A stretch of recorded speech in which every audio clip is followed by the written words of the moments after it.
Okay, so today's episode. What are luxury beliefs? Okay, so first of all, let's start with the dictionary definition we have right here, and then I'm going to go into a little bit more on what luxury beliefs are and what they entail and the things that they are. Okay, so first things first, luxury beliefs, pronounced luxury beliefs. Remember that, because that's what I just said. All right, so this is meaning the ideas held by privileged people, meaning people that are typically of upper to, or lower upper to, or actually a lot of them, they are just upper. So upper to upper middle class people typically hold these beliefs. And typically they're not people who rise up. They're typically people who are born into this. So a lot of the time you'll see Hollywood people. But let's get back to the definition. All right. So ideas held by privileged people that make them look good or popular, but are actually harmful to the marginalized or people that are not in the same sphere as those are.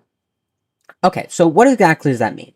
So I talked a little bit about what they mean by privileged people. And then we're going to look about, why does it make them look good? Well, typically these are left-wing ideas. So left-wing ideas that they make them look good because they sound really nice. Marxism, it sounds really nice. It's about community. It's about, we're going to have this and, everything's going to be free and we're all going to live in kumbaya and we're all going to smoke weed. That is the Marxist ideology. And then you look, okay, that's interesting, because that sounds really nice. But if you look down at it, it hurts people. It creates poverty. It destroys the aerial sea. It is bad. It causes mass poverty, starvation, state control, censorship, all these horrible things. They ruin people's lives. And then we look at the libertarian, American, conservative, capitalist iceberg. And, this is from this lady on Stossel TV. I can't remember her name for the life of me. I'll leave the video that she had in the description below with our sources, of course. And she said, the libertarian iceberg or the capitalist iceberg, it's at the top, it looks very ugly. It's all about, greed and whatnot. And then at the bottom is where you get like prosperity. And then on the socialists or paternalists or whatever you want to call it, iceberg, it looks really good at the top. It's about community and brotherhood. And the bottom, it's about, it has starvation on it. You don't see that. But let's get back into this. So the term was coined by a fellow by the name of Rob Henderson. He's a psychologist. He graduated from, I believe, MIT. I'll leave the thing down below so y'all can see that for yourself. I'm really sorry I didn't get that right.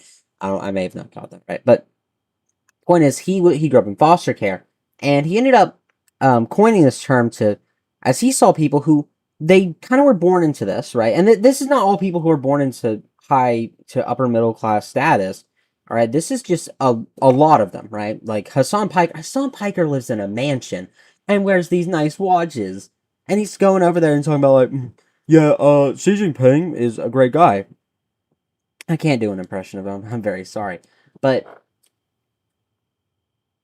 we can actually see this. For example, the DSA, the Democratic Socialists of America, the crackheads. They have, if you look at their membership rolls, vast majority of them, upper middle class. Like, this is not the proletariat. These aren't like, oh, I work 15-hour shifts, and I in the steel factory or whatnot. No, these are people with very nice jobs, but they want to look nice. They have all these luxury, affluent things because of capitalism. Capitalism made their lives amazing. And they have all the nice clothes.